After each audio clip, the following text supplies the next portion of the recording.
Поздрав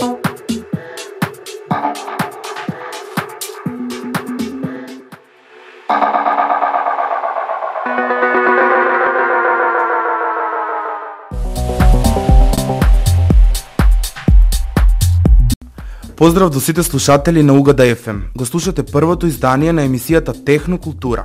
Јас сум Петар Трбоевик и со мене ќе се дружите во наредниот час и половина.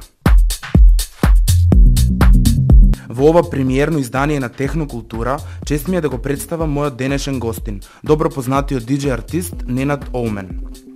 Колку и каде е застапена техномузиката? Кои се неговите почетоци и ставови за технокултурата воопшто? Како и за многу други нешта, ќе разговараме во ова издание на Технокултура. Ти благодарам многу за поканата. Чест ми е затоа што посебно во првото издание сум како твој гостин. Се надевам дека на слушателите, тоест сум сигурен дека ќе биде интересна емисијата. Публиката добро го препознава звукот на Ненад Оумен, затоа и не случајно си мојот прв соговорник. Па ајде да им откриеме на слушателите што е тоа што ти како артист, ако можам да се изразам, го сервираш на публиката. Задоволство и добра музика. Да, тоа е добра музика, најчесто нова, актуелна, пред се неиздадена, но многу често сакам да комбинирам и експериментирам со стари траки кои што веќе имаат познати синтови, така да се изразам. И народот добро реагира, добро влијае кај слушателите, тоест публиката таму на подиум. За тебе имаш успешни сетови, CD-а, проекти и гостувања и нема како да не спомнеме твојата поседа на Ибица, место каде техномузиката ја доживува својата ренесанса во денешницата. Ајде раскажи ни како дојде до сето ова. Па мило ми е што ипак и после година време од како се вратив од Ибица, се уште се спомнува тоа и било дека да настапувам во различни градови, сум гостувал и во различни ТВ канали и радиостаници и истото ме прашуваа. Веќе во неколку наврати разговаравме и овде на радиото, само во други емисии. Имав понуда, тоест ме повика мој пријател и другар што со години соработуваме таму од Ибица. Почнав прво како резиденција на една плажа, но потоа од таа резиденција народот земаше мои дискови, тоест ги купуваа таму од продавницата на плажата и потоа тие дискови се расшируваа многу брзо. Значи народот ги слушал во некои сторови продавници, лобија на хотели и така имав повише понуди таму. Секако имав понуда и за ова лето, но поради приватни работи не успеав да отпатувам на Ибица, но во план ми е за наредната 2016 година да истерам уште една сезона таму. Супер.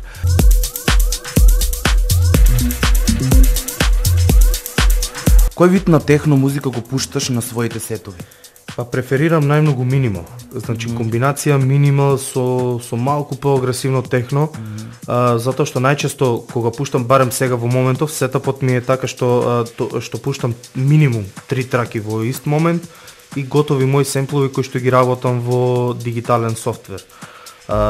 Значи најчесто е комбинација од минимал со малку прогресивно техно за да има добра реакција кај народот и да се случи таа кулминација на целата забава.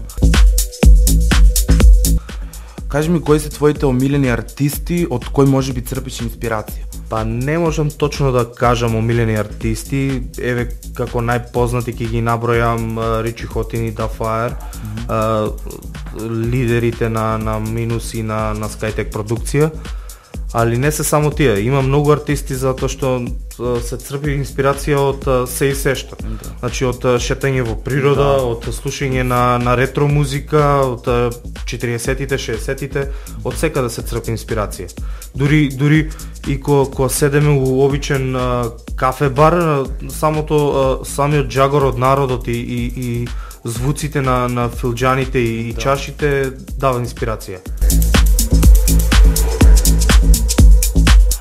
да разговараме за твојата соработка со некои од артистите на Минус лейбелот, знаејќи дека таму се вбројуваат лидерите на техно музиката во денешницата како Ричи Хаутин, Дапфајер, Пако Осуна, Мацео Плекс, Матадор и веќе добро познатите на штипската јавност Фабио Флоридо и Хито.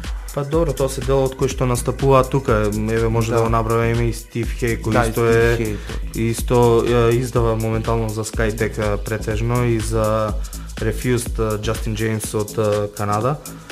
Па некоја соработка конкретно со Minus лабелот како артист нема многу голема, затоа што се уште сме во некои преговори, моите демо траки кои што се уште не ги објавувам на интернет, ги се пратени на Ричи Хотин и на Dapfire.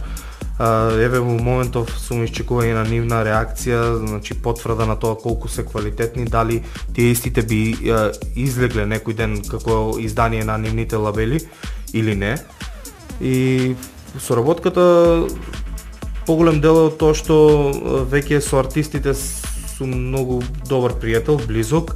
Имавме интересни моменти додека бев на Ибица и после тоа таа соработка ја продолживме тука во соработка со фестивалот Greenfest, па така направивме некое гостување нивно во Штип.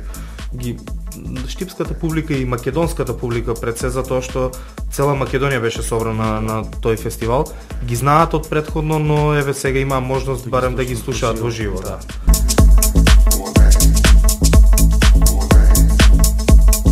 Има диџеи и диџеи. Несомнено си во групата на диџеи артисти кои со својата енергија ги рушат сите бариери. Едноставно ја чувствуваш музиката, но дали како диџеј го доживуваш на ист начин она по која публиката лудува. Ти благодарам за убавите зборови, дури се премногу. Еве малце сум црвен и се засрамив. Па дури дали го чувствувам тоа како исто како публиката, дури малку повеќе. Истиот филинг, да, кога си на подиум, вибрацијата, таа хемија помеѓу музиката и народот, само што задоволството е поголемо затоа што ти си на бината и целата таа публика те слуша и ти возвраќа со реакции позитивни пред се, додека е тој сет без разлика дали е диџејски или комбиниран со лајф арт.